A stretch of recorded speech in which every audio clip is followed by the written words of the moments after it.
बहुत समय पहले की बात है। किशनगंज गांव में दो भाई रहा करते थे, रामू और उसका छोटा भाई शामू। रामू बहुत ही ईमानदार इंसान था, जबकि उसका छोटा भाई शामू बहुत ही ज्यादा बेईमान और लालची किस्म का इंसान था। उसका ध्यान हमेशा ही चोरी और बेईमानी में रहता था। रामू बड़ा होने के कारण उसे बहुत समझाता कि भाई यह सब चोरी और बेईमानी करना सब गलत है, पर वह अपने भाई की एक न सुनता। गांव के बीचों बीच उनका एक बहुत बड़ा खेत था। वह दोनों भाई उसी खेत में खेती करके अपना पालन पोषण कर रहे थे। फिर एक दिन की बात है। शामू, ओ शामू, शामू कहाँ गया? जी भैया। शामू देख, मैं आज बाजार जा रहा हूँ। तू एक काम करियो, मेरे पीछे से खेत में एक चक्कर मार आइयो। आज मैं खेत में नहीं जा पाऊंगा। तू ऐसा कर, अभी निकल जा और जाकर खेत का एक चक्कर मारा। क्या भैया, आप हमेशा ही कुछ ना कुछ काम बताते रहते हो। मैं चला जाऊंगा ना। चला जाऊंगा? पर कब भाई? देख, अभी सुबह सुबह चला जाएगा तो ठीक रहेगा, वरना फिर दोपहर में गर्मी में तुझसे खेतों में नहीं जाया जाएगा। तू ऐसा कर, अभी चला जा। क्या भैया, आप ऐसे पीछे मत पड़ो। मैंने कहा ना, मैं चला जाऊंगा। इतनी सुबह सुबह परेशान मत करा करो।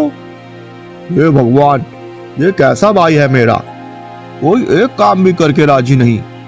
पता नहीं क्या होगा इसका। चलो ठीक है, मैं जा रहा हूँ, तू थोड़ी देर बाद चला जाइयो। ऐसा कहकर शामू घर से बाजार की तरफ चला जाता है और शामू घर पर ही रहकर सोचने लगता है। ये बड़े भैया को भी क्या हो गया है? क्यों मेरा सारा दिन खून पीते रहते हैं? मैं ऐसा क्या करूं जिससे कि मैं अमीर बन जाऊं? काश ऐसा कोई खजाना मेरे हाथ लग जाए जिससे कि मैं माला माल हो जाऊं, और फिर बहुत मजा आएगा। क्या होगा ऐसा? ऐसा सोचते सोचते शामू को 2 घंटे बीत जाते हैं। अरे ये खजाने को सोचते सोचते मैं तो ये भूल ही गया कि मुझे तो खेतों का चक्कर लगा कर आना था। अरे यार, इतनी देर हो गई। चल शामू, बहुत ज्यादा देर हो गई है। भैया कहीं आ ना जाए, उससे पहले मैं खेत का चक्कर लगा आता हूँ। फिर शामू भी घर से खेतों की तरफ चल पड़ता है। रास्ते में उसे उसका दोस्त घोचू मिलता है। घोचू बहुत ही ज्यादा भोला लड़का था। वह हर किसी की बातों में हाँ भर दिया करता था। और भाई घोचू, क्या हाल है? अरे भाई शामू, आज कैसे मिल गए तुम? क्यों मिल नहीं सकता? अरे नहीं भाई, बहुत ही इम्पोर्टेंट हो ना तुम, इसलिए पूछा। अरे मेरी छोड़, तू बता, तू कहाँ भागा चला जा रहा है? नहीं भाई, यहीं पास में बस सब्जी लेने जा रहा था। अरे तू सब्जी वब्जी छोड़, चल मेरे साथ खेतों पर चलते हैं। चल, आज मैं तुझे अपने खेतों में घुमा लाता हूँ। हाँ भाई, चल मैं भी चलता हूँ। घोचू सब्जी लाना छोड़कर शामू के साथ खेतों की तरफ चल पड़ता है। तो भाई घोचू, अगर मैं तुझे कहूँ कि तेरे पास बहुत ज्यादा सोने का खजाना है, तो तू उस सोने का क्या करेगा? भाई यार, तो तूने बहुत मुश्किल प्रश्न पूछ लिया। पर फिर भी अगर मेरे पास बहुत सारा सोना हुआ तो मैं उस सोने को हलवाई को दे आऊंगा। क्या? हलवाई को?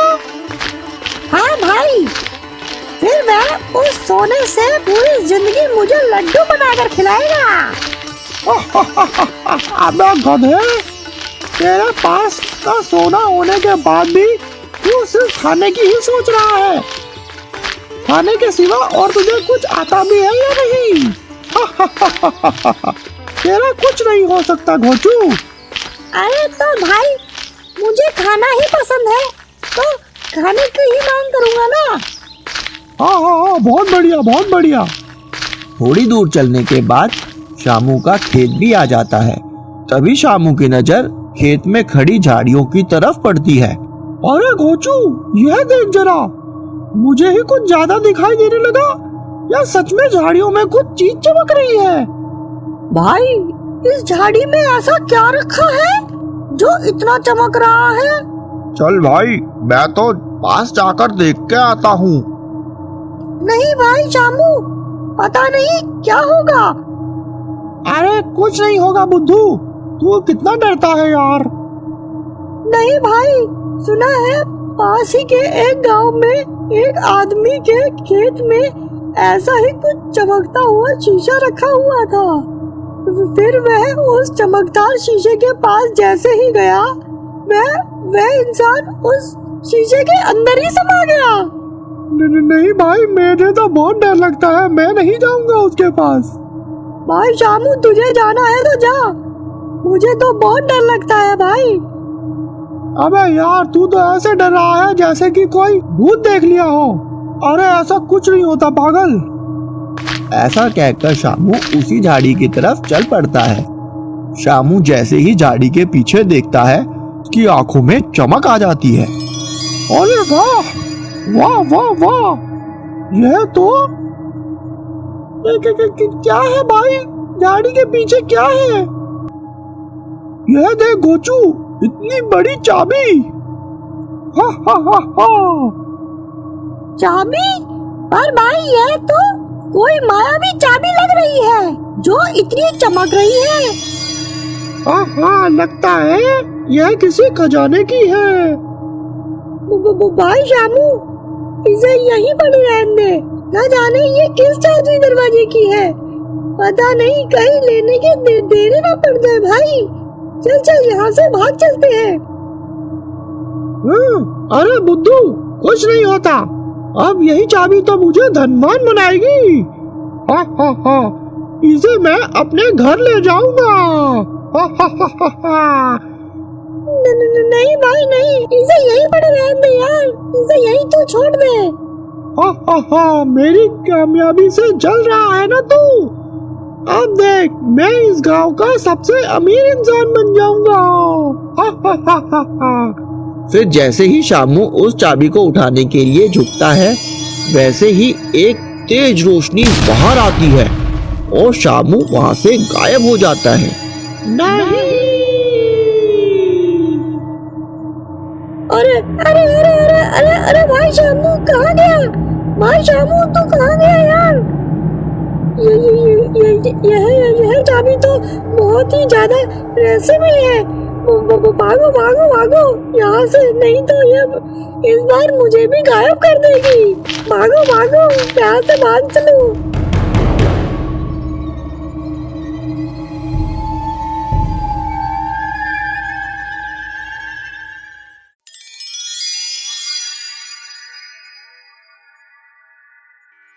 एक समय की बात है, मायापुरी नामक गांव में एक लालची सेठ रहा करता था। सेठ की गांव में एक आटा चक्की की दुकान थी। सभी गांव के लोग उसकी ही दुकान का आटा खाया करते थे। उसकी दुकान पर दो लोग काम किया करते थे, एक था विक्रम और दूसरा सूरज। विक्रम बहुत ही ज़्यादा शरीफ और ईमानदार इंसान था।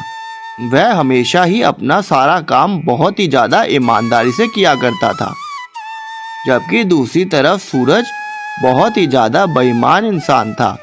वह हमेशा ही सेठ के पैसों में बेईमानी करा करता था। वह सेठ को बिना बताए ही आटा महंगे दामों पर गांव के लोगों को बेचा करता था और मुनाफा अपने पास रख लिया करता था। फिर एक दिन की बात है, सेठ कुछ काम से शहर गया हुआ था।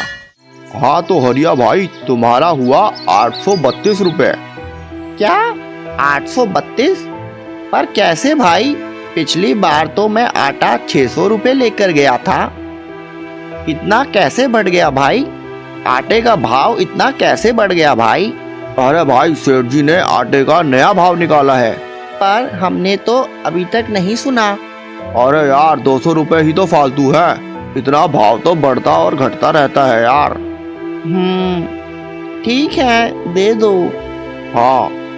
अच्छा भाई सूरज, सेठ जी आए तो मेरी तरफ से उन्हें राम राम कह दियो। हाँ हाँ ठीक है हरिया भाई। अरे वाह, 200 रुपए तो फालतू मिले।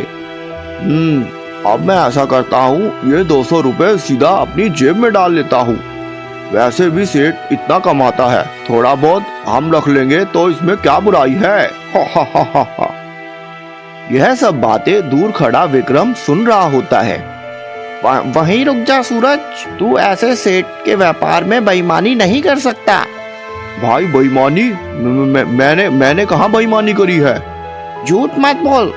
देख, मैंने वहाँ खड़े होकर सब कुछ देख लिया है। तूने अभी हरिया को महंगे दामों पर आटा बेचा है ना? अरे अरे नहीं नहीं भाई, तुझे कोई गलतफहमी हुई है। झूठ मत बोल सूरज, सेठ जी को आने दे।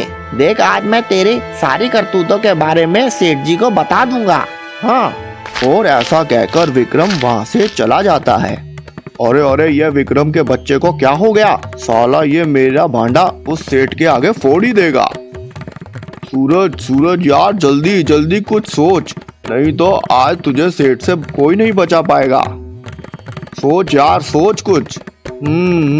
अरे अरे अरे हाँ, ऐसा करता हूँ, इस लाठी से अपना सर फोड़ लेता हूँ और सेठ को बता दूंगा कि विक्रम दुकान को लूटकर भाग रहा था और उसने हाथापाई में मेरा सर फोड़ दिया। इससे मैं बच भी जाऊंगा और सेठ का विश्वास मेरे ऊपर और बढ़ जाएगा। हा, ये सही रहेगा। फिर सूरज ऐसा ही करता है, वहां रखी लाठी को अपने सर पर दे मारता है। नहीं। फिर थोड़ी देर बाद सेठ अपनी दुकान पर आ जाता है। सेठ जी, अरे सेठ जी, अरे अरे अरे सूरज, ये क्या हो गया तुझे? इतनी ज्यादा चोट तेरे सर पर कैसे लगी? सेठ जी, आज तो गजब ही हो गया सेठ जी, गजब ही हो गया। अरे अरे, पर हुआ क्या है? सेठ जी, जिसे हम इतना शरीफ समझ रहे थे, वह तो बहुत बड़ा चोर निकला।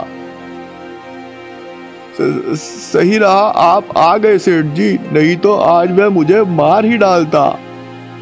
अरे अरे, कौन भला तुझे मार देता? और किससे तू इतना घबरा रहा है? और किसने तेरे सर पर इतना बड़ा हमला कर दिया? बोल बोल, कुछ तो बोल। सेठ जी, आपके जाने के बाद विक्रम दुकान पर आया था और आपके ना होने का फायदा उठाकर गले में रखे पैसों को चोरी करने लगा। जब मैंने उसे रोकना चाहा तो उसने इस लाठी से मेरा सर फोड़ दिया और यह कहकर गया है कि मैं फिर वापस आऊंगा और तुझे और मारूंगा। अरे अरे, पर वह ऐसा क्यों करेगा भला? सेठ जी, वह आपके जाने के बाद दुकान पर रखा आटा भी महंगे दामों पर लोगों को बेचता है सेठ जी। वह आपको व्यापार में बहुत धोखा दे रहा है। अरे उस विक्रम की हिम्मत इतनी बढ़ गई कि वह मेरे पीछे से अपनी मनमानी कर रहा है। हाँ, आने दो उसे। तभी थोड़ी देर बाद विक्रम वहां पहुंच जाता है। सेठ जी, विक्रम इधर आ। तेरी इतनी हिम्मत हो गई कि तू दुकान के गल्ले से पैसे चोरी करने लगा। तुझे मैंने यहाँ चोरी करने के लिए रखा था क्या? और इस बेचारे सूरज की ऐसी हालत कर दी तूने। हाँ, मैं तो तुझे बहुत ही सीधा और नेक इंसान समझता था, पर तू तो बहुत बड़ा हरामी निकला। सेठ जी, ये आप क्या कह रहे हो? मैंने ऐसा कुछ नहीं किया, बल्कि मुझे ही सूरज के बारे में आपको बताना था कि वह दुकान पर घोटाला कर रहा है। वह आपके जाने के बाद बहुत महंगा आटा बेचता है। हाँ, तुझे शर्म है कि नहीं? इतना सब कुछ हो गया फिर भी तू दूसरों पर इल्जाम लगा रहा है। तूने इस बेचारे का सर भी फोड़ दिया, फिर भी तू इसी पर इल्जाम लगा रहा है। हाँ, जा, निकल जा मेरी दुकान से। मेरी दुकान पर तेरे ऐसे लोगों की जरूरत नहीं है। सेठ जी, आप गलत सोच रहे हैं। मैंने कुछ नहीं किया। पता नहीं क्या सूरज ने आपको पट्टी पढ़ा दी है। यह आपको धोखा दे रहा है सेठ जी, धोखा। हाँ, मुझे कुछ नहीं सुनना। तू निकल जा मेरी आंखों के सामने से। जा और कभी भी यहाँ दोबारा वापस मत आइयो। भाग जा यहाँ से। सेठ विक्रम को दुकान से धक्के मारकर निकाल देता है और बेचारा विक्रम दुकान से चला जाता है और दूर एक पेड़ के नीचे जाकर बैठ जाता है। सेठ जी ने यह अच्छा नहीं किया, बिना सच सुने मुझे ही दोषी बना दिया। भला मेरी क्या गलती इसमें? मैं तो उस विक्रम की सच्चाई ही बता रहा था ना। विक्रम बहुत चालाक है, उसने मुझे सेठ के यहाँ से नौकरी से निकाल दिया। अब मैं कहाँ जाऊंगा भला, कहाँ? फिर शाम से रात हो जाती है और सूरज रोते रोते घर की तरफ जंगल के रास्ते जा रहा होता है। तभी सुनसान जंगल से उसे कुछ आवाजें सुनाई देती हैं। वह आवाज एक पुरानी पवन चक्की की थी जो गांव से बाहर जंगल में बनी हुई थी। उस पवन चक्की के पास कोई नहीं जाता था। लोगों का मानना था कि उस पवन चक्की में अजीब सी आवाजें आती हैं। बेचारा विक्रम रात बिताने के लिए उसी पवन चक्की की तरफ चला जाता है। थोड़ी दूर चलने के बाद विक्रम उसी पुरानी पवन चक्की के पास पहुंच जाता है। अरे अरे, तो यह है वह पुरानी चक्की जिसका जिक्र सेठ जी अक्सर किया करते थे। यह तो अब खंडर बन चुकी है, पर आज की रात बिताने के लिए तो सही ही है। क्या करूं, आज जैसा दिन देखने को मिल रहा है, समझ नहीं आ रहा कि मैं कहाँ जाऊं। चलो एक काम करता हूँ, इसमें ही चलकर रह लेता हूँ। फिर जैसे ही विक्रम पवन चक्की में जाने लगता है, उसे अजीब सी आवाज सुनाई देती है।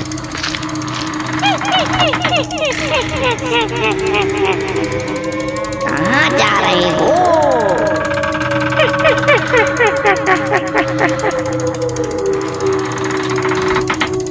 ऐसी आवाज सुनकर विक्रम फटाफट पीछे भाग जाता है।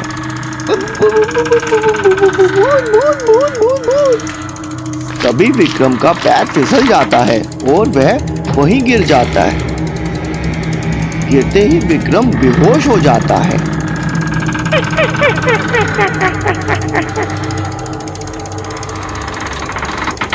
तो गाइज, आपको ये वीडियो कैसी लगी आप मुझे कमेंट करके जरूर बताएं, और साथ ही साथ अगर वीडियो यहाँ तक देखी है तो भाई लाइक शेयर एंड कमेंट जरूर करके जाना। एक लाइक तो जरूर बनता है। साथ ही साथ इस चैनल को भी सब्सक्राइब करके बेल बटन जरूर दबाना। तो भाई, और अगर भाई ज्यादा से ज्यादा लाइक करो, अगर यहाँ तक वीडियो देखे तो भाई वीडियो को लाइक जरूर करके जाया करो। तो मैं मिलता हूँ आपको अगली नेक्स्ट वीडियो में, तब तक के लिए टेक केयर।